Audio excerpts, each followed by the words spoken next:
The murder. It occurred when he brought the heart to a world called Earth. Perhaps you have heard of it in your dreams lately. I do not dream. What a surprise. The murder was perpetrated by Siren Sire, Reclaimer of Fire, and Tolshatol, who guards 1,000 suns, who attacked and destroyed him unprovoked. You have failed to cooperate with this question.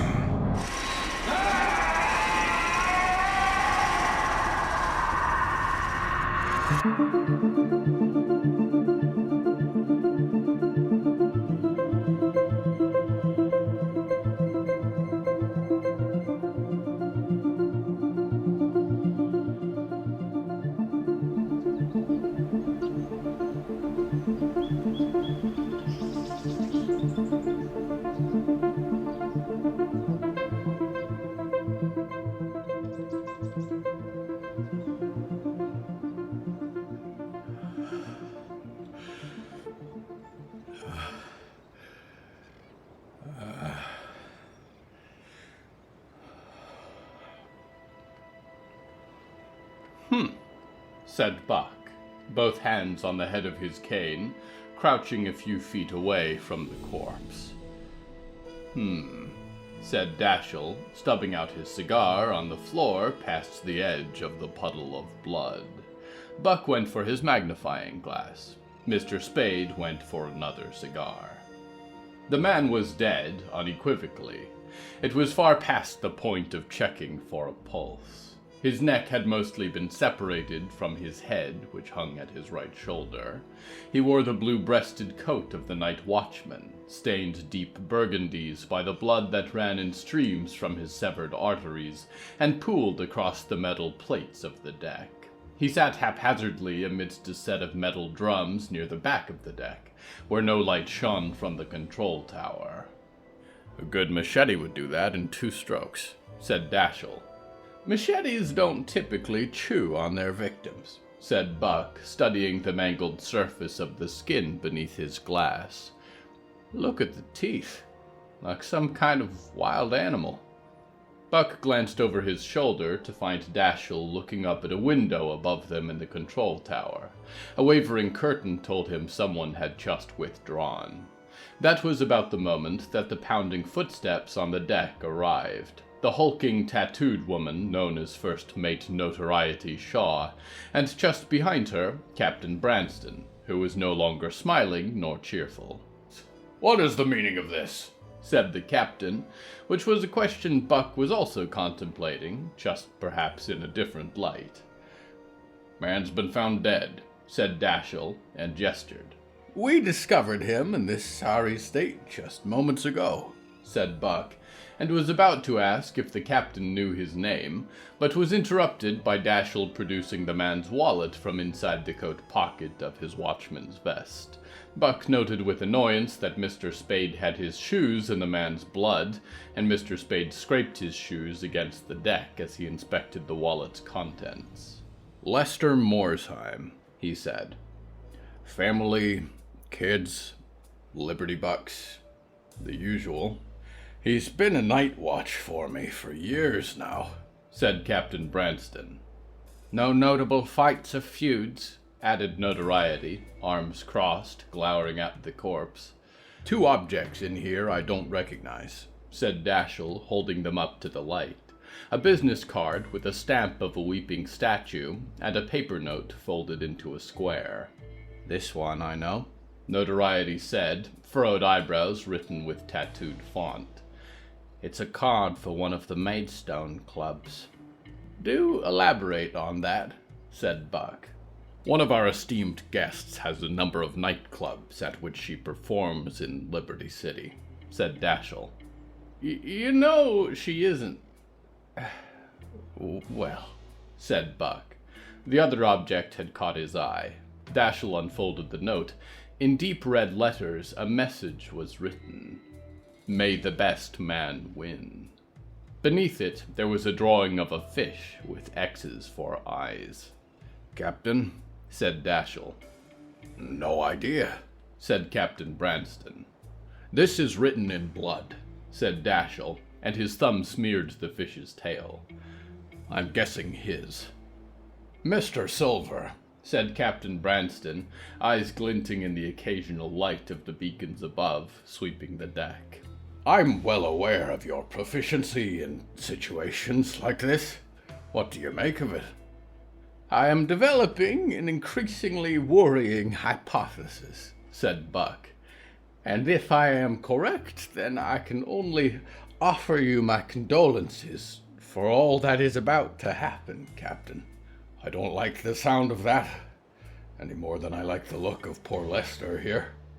Reminds me of what you said to the old chateau keeper at the start of Buck Silver and the Ghost of the Wolf of Gan," said Captain Branston.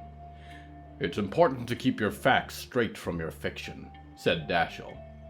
"Anything you've read about Mr. Silver is sensationalized, played up for the masses. Surely you know that." "Captain, who knew the guest list for this voyage?" said Buck. "Can you remember? Which people in your crew know exactly who was coming on board?" "Our list of guests has been highly secretive," said Captain Branston, taken aback. Notoriety sniffed. "Myself, and Notoriety here, and Captain Shaw only."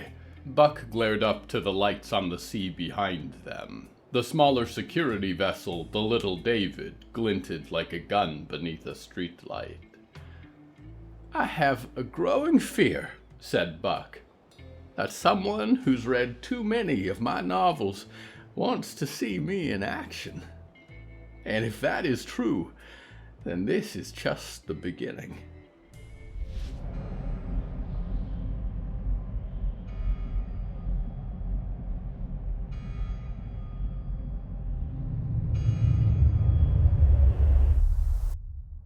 Shelby became aware of several things in short order. The first was that she hung upside down. It was not immediately easy to tell, given that she was surrounded on all sides by darkness, but the fall of her hair and the growing weight of her blood gathering around her skull told her that. She hung from one boot specifically. From the bite of the metal cable around her ankle, she guessed that she had not completely fallen from the bridge that spanned the chasm deep beneath the log fall. The next truth she assembled was that a moment ago, before the whip of her head and a moment of white-hot reeling shock, she had been tackling the pig-man into the darkness. That was not all. Clem had fallen too, and that sparked something fierce in the damp firewood of her spirit. "Clem," she called.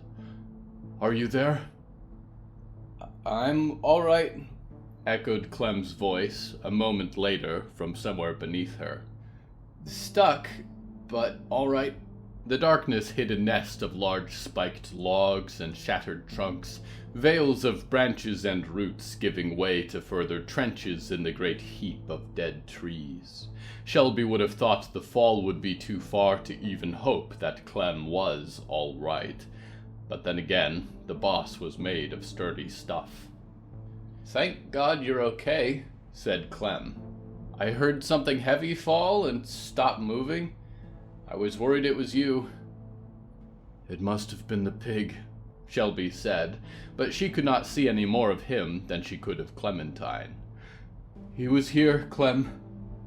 He was real. I put my cleaver in his back. I think I killed him." "Damn.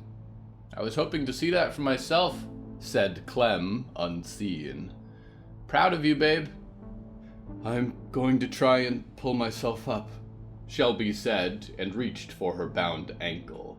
It taxed every muscle in her body, but she had worked hard to train them, and they responded to her command like precise steel.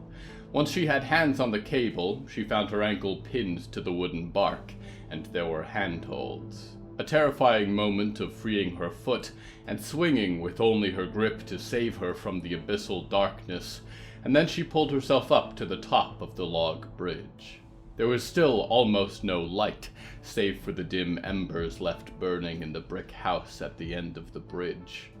and she realized that she had lost her light and her duffel bag alike to the fall. "I think I lost my light," said Shelby. "Where are you?" A light clicked on from below. She could not see the source of it, only the patch of logs and roots that it illuminated. A bed of spiked trunks sat 20 feet down from the bridge, and it appeared that Clem had fallen even deeper than that. "I can't see you," said Shelby, looking around. "Just stay still, all right? I'll find a way to climb down to get you." "Shelby, I need you to listen to me," said Clem.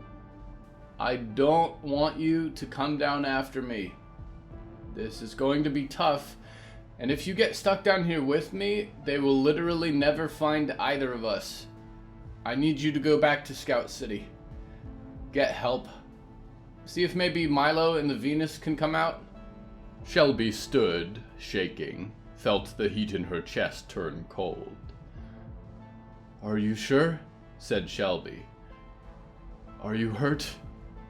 How far down are you?" "Oh, I'm totally fine," said Clem. "I'm just wedged in here pretty good. It's a miracle I didn't get impaled, honestly." "It's hours back to Scout City," said Shelby. "I'd rather be out of here tomorrow morning than never," said Clem.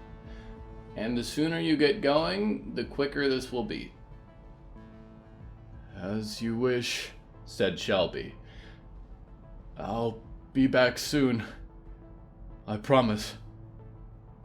She did not say that she loved Clementine, and she certainly did not say goodbye. It would have seemed too final in either case, too allowing for the possibility of something terrible to happen. She would say those things when she saw Clem again, which would be shortly, and it would all be all right. Clem was right, of course, and Shelby thought about that as she paced through the darkness, felt her way through the dark tangle, illuminated only by increasingly frequent shafts of moonlight and the light of her own memory. The great lattice of trees was not unlike a skeleton, bones and muscles leading into one another. She scaled up toe and shin, knee and thigh, the delicate scaffold of the spine, climbing for the throat of the forest. The moon was blinding for a moment as she escaped the last long, rotten trunk, and then reached the muddy bank of the forest high above, and then she ran as though Clem's life depended on it, entirely unaware if it did. The second is the schemers. You and I are like them, but on the flip side. They build puzzles that we have to solve for. They're the easiest to catch, I think. Not sure why. Maybe they want to be caught eventually. They want the games to run out. They have a plan. It might be personal. It might be to gain something. It might be to make a statement. And understanding their motive is the key to figuring out the next step in the sequence before it happens. A, B, A, B. And you can pounce on the next A. Shelby flees through the woods, and tries not to dwell on that the girl she loves is pinned between deep rotten pines, buried in the bowels of the earth. She aches, but forces herself to run, and the cold wind of the evening flows through her hair as she scales titanic roots, outrunning the predators that look up to notice her in the night, faster than the hallowed ravens or the flock of the penitent or the eyeless owl birds. How I long for that, dreamer. I miss the wind. Perhaps that will come when I am free. How full of joy I would be to talk to you freely. But I cannot yet. I am not running at liberty. I am the one buried. I am still face to face with danger. I look back to your world. I think of it as in a dream. I have responsibilities to guide your narrative, to help you understand it, but I cannot complete them yet. Forgive me that I cannot. I am in need of comfort myself. I look back selfishly, not to help you, but for a little distraction, to forget my current suffering, and to ignore the looming possibility of more. I forgot. Truthfully, I did. How small you are. How short-lived. I was only gone for a moment, but I know, believe me, I know that for you it did not feel like it. The auditors found me, not unlike they found Apollyon in the Arctic Circle. And I was transported, and I was brought to this chamber. For me, this might have felt like moments. But when I looked back, 14 of your years had passed. You had grown so, dreamer. Look at you. How the years have treated you. I hope to run, like Shelby does. I hope I get to go free from this. But the industry of souls has supplied its own judge and jury and executioner. And you are more familiar with my crimes than anyone, for you I took in confidence. And there is no wind in here. There it is for Shelby. The looming tree of Scout City, hundreds of feet in the air, blotting out the moon with the village-sized reach of its foliage.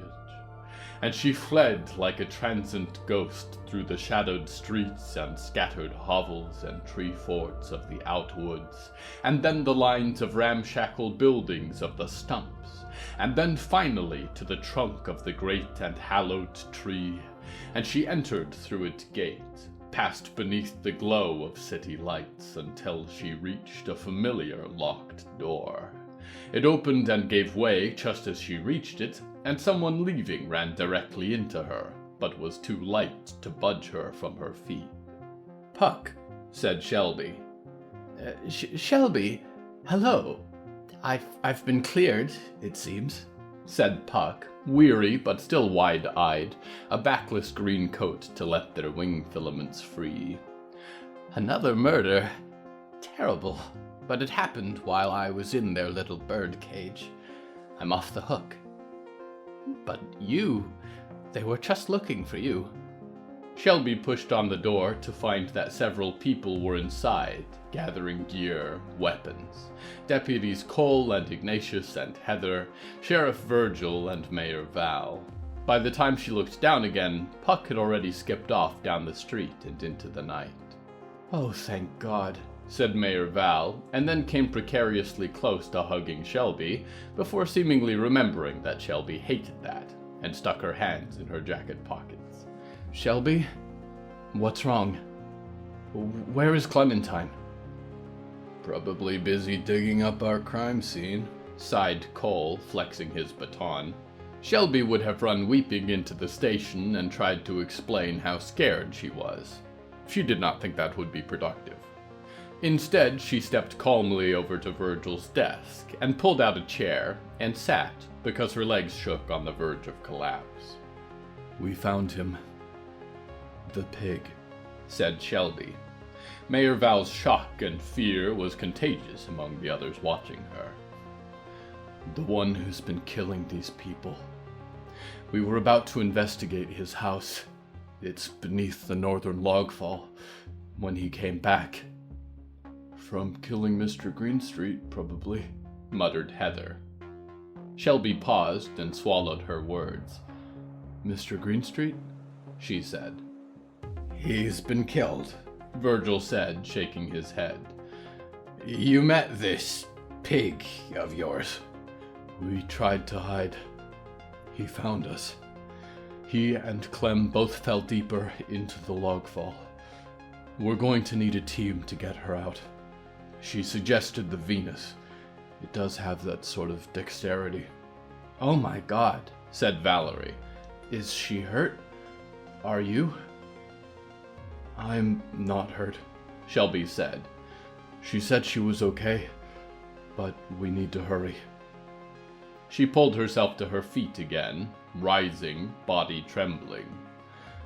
Because, she said, I don't know for sure if the pig is dead.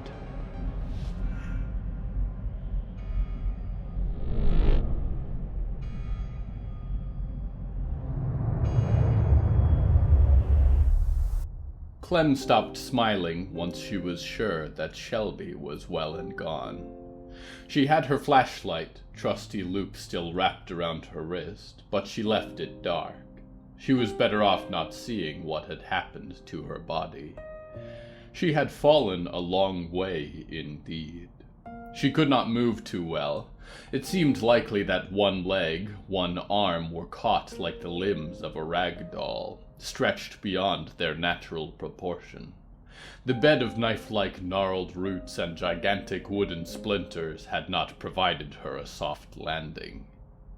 She should have, in fact, been dead. She knew that much. And she also should have been in hideous, grotesque amounts of pain. That was common sense. All her experiences with people told her. But the truth was, she barely felt it.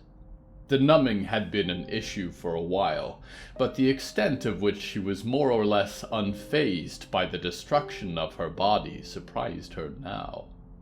Blood, if the red stuff that pooled in her veins could really be called that, traveled from her wounds up her skin, dripped off her fingertips and her lips and the curve of her chin into the roots below. Drink it, she thought, to the earth. Get a taste for me. In the pitch darkness she could imagine reflections on glass, the face of the small and bald and shiny man who had made her. She had never been entirely sure from what she had been born. Riot had suspected it was a bundle of her hair, which Valerie had creepily kept after Riot's first buzz cut, and the Botulus Corporation had, after all, raided all their possessions. But it could have been anything. Baby teeth, a toenail, a blood-drenched rag. Woman was born from Adam's rib, but from whence in Riot came Clementine? Daughters. Sisters.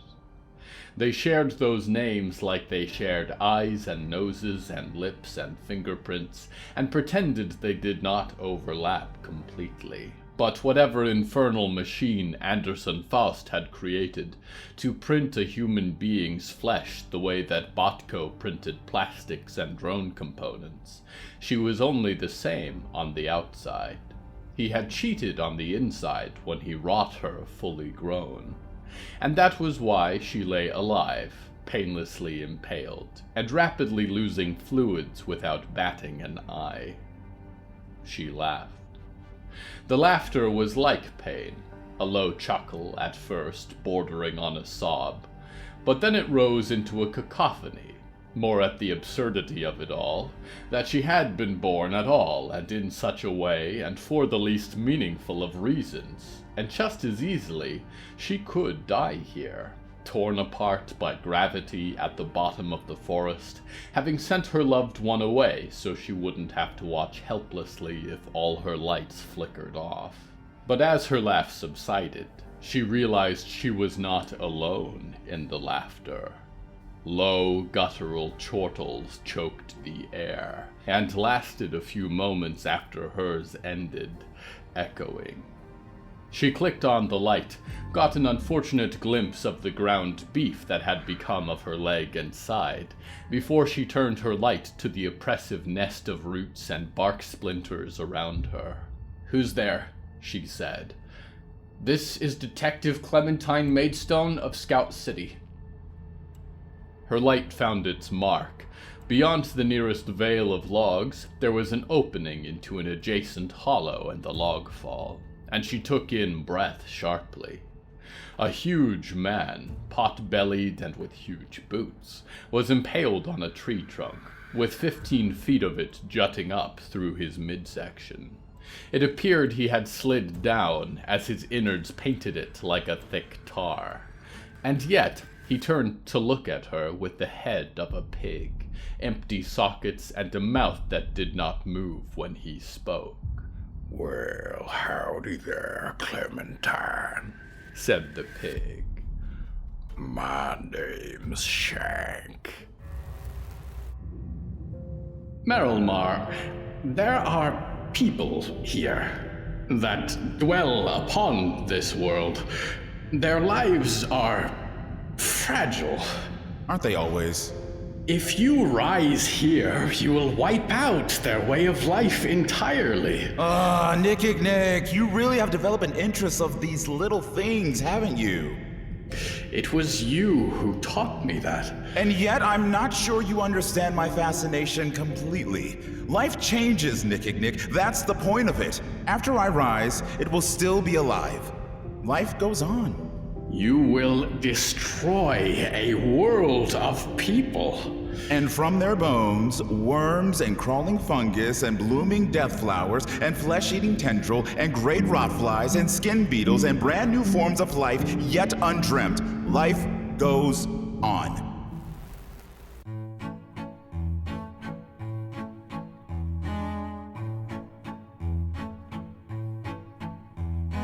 The voice of the auditor is Jimmy Yamaguchi. You may know him from games like Smite or King's Hunt, or podcasts like the Siltverses. You can find him online at www.yamavoicethat.com or on social media at Jimmy Yamaguchi.